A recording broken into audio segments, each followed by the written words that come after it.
একটা সংসারে অনেক রকম কাজ থাকে, আর যখন সংসারটা একা হাতে সামলাতে হয় তখন কিন্তু সারাটা দিন কাজের মধ্যেই চলে যায়, তাই না? তো ভাতটা বসিয়ে দিয়েছি। সকালের মানে যে সমস্ত কাজগুলো ছিল সেগুলো সারলাম, খাওয়া দাওয়া সারলাম, তারপর রান্নার দিকে এলাম। তো দেখো ভাতটা ওইদিকে হচ্ছে আর এদিকে ভেন্ডি আলু সোয়াবিন দিয়ে তরকারি করব। এই তরকারিটা ভাত রুটি সবের সঙ্গে খেতে কিন্তু ভালো লাগে। ভেন্ডি আলুটা প্রথমে হলুদ দিয়ে ভেজে তুলে রেখেছিলাম, তারপর সোয়াবিনটাও হলুদ লবণ দিয়ে ভেজেছিলাম।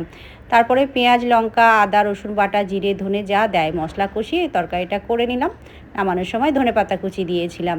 এইদিকে আজকে ফ্রিজে ইলিশ মাছের মাথাটা পড়েই ছিল। তো দেখো পুঁই আনা করেছি, পুঁই শাক, কচু বেগুন আর পুঁই শাক দিয়ে ইলিশ মাছের মাথা দিয়ে তরকারি করব। তার জন্য প্রথমে ইলিশ মাছটা হলুদ লবণ দিয়ে ভেজে তুলে রাখলাম।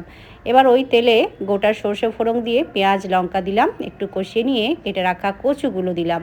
তারপরে ওই একটা ছোটো মতো আলু দিয়েছিলাম, একটু হাফ বয়েল করেছিলাম আলুটা। তারপর একটু কষিয়ে নিয়ে ওই দিয়ে দেবো পুঁইয়ের ডাঁটা আর একটু পুঁইয়ের শাক দিয়েছিলাম, তো একটু কষিয়ে নিলাম। এবার আমি পরিমাণ অনুযায়ী হলুদ দেব, তারপর আবার একটু কষিয়ে নেব। আর এতে দিয়ে দেব আদা রসুনের পেস্ট ওই 1 চামচ মতো। তারপরে কাঁচা মশলাটা ভালো করে কষিয়ে নিয়ে এতে দিয়ে দিলাম ওই সামান্য একটু জিরে গুঁড়ো একটু ধনে গুঁড়ো, মানে 1 চামচের 4 ভাগের 1 ভাগ করে। তো ওই কাঁচা মশলাটা ভালো করে কষিয়ে নিয়ে 1 চামচ মতো সর্ষে বাটা দিলাম, ওই লাল সর্ষে। তারপরে কাঁচা মশলাগুলো আবার ভালো করে কষিয়ে নিয়ে পরিমাণ মতো লবণ দিলাম, স্বাদের জন্য একটু অল্প চিনি দিলাম হাফ চামচ মতো। পরিমাণ মতো জল দিয়ে ঢাকা দিয়ে ফুটতে দিলাম সেদ্ধ হওয়ার জন্য। সেদ্ধ হয়ে গেছে, দেখো নামিয়ে নিলাম। তো এবার আমি এতে দিয়ে দেবো ইলিশ মাছের মাথাটা, একটু জল জল আছে রস রস আছে, মাথাটা একটু ভেঙে দিয়ে দিলাম, তারপরে আবার ঢাকা দেব।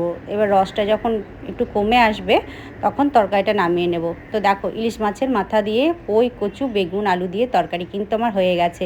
এটা ভাত দিয়ে অসাধারণ লাগে বন্ধুরা। তারপরে আজকে একটু ডাল করছি মুগ মসুরি মিশিয়ে, পেঁয়াজ লঙ্কা ফোড়ন দিলাম, ওই ফোড়নে দিয়েছিলাম একটু 5 ফোড়ন। তো ফোড়নটা ভেজে নিলাম একটু হলুদ লবণ দিয়ে। দেখো ডালটা ভালো মতো সেদ্ধ হয়ে গেছে, কড়াইয়ে দিয়ে দিলাম ফোড়নটা।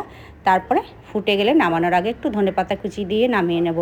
এই ডালটা খেতে কিন্তু দারুণ লাগে বন্ধুরা। তো হয়ে গেছে দেখো সমস্ত রান্না। এদিকে ভাত নামিয়েছি আগেই, আর এই দেখো ডালটা এত সুন্দর টেস্ট হয়েছে না বন্ধুরা, খুব সুন্দর টেস্ট হয়েছে। আর এইদিকে এই দেখো ভেন্ডি আলু সোয়াবিন দিয়ে তরকারি, আর ওই ধর ইলিশ মাছের মাথা দিয়ে পুঁই কচুর তরকারি, আর আছে টমেটোর চাটনি। এই ছিল আমাদের দুপুরের মেনু।